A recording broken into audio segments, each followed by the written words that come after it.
And thank you all for being here today. This is such a momentous time in our country's history. You're thinking about it.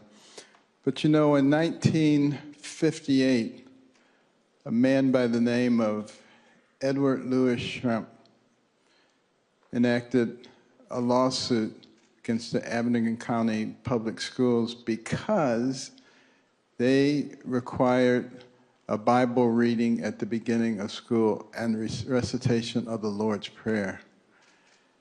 The state tried to accommodate them, and they said, you can exempt your child from that if you want with a written note.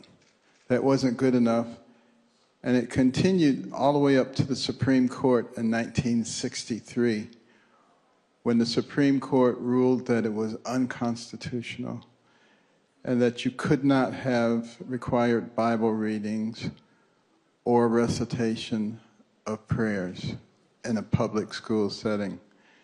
Since that time, it has morphed into something even worse, so that you can't have God or religion in a public school setting or in a public square. That's what people have come to believe. That is not what our founders intended. That is not what the Constitution says. And really, just think about this logically for a moment.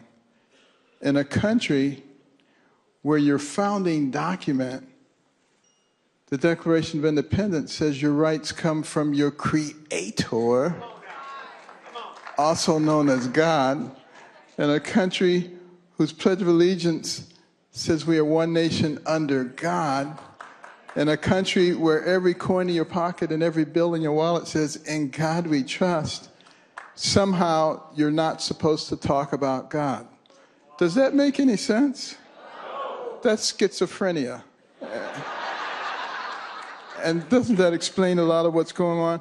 And aren't you glad that yesterday the governor of Louisiana signed into the law, put the Ten Commandments back in the schools?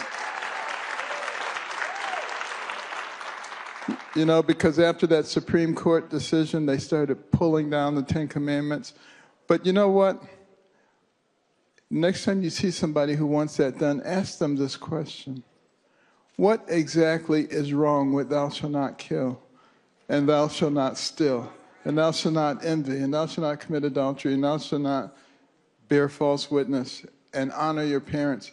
What's wrong with those things? They never really have an answer for that, do they?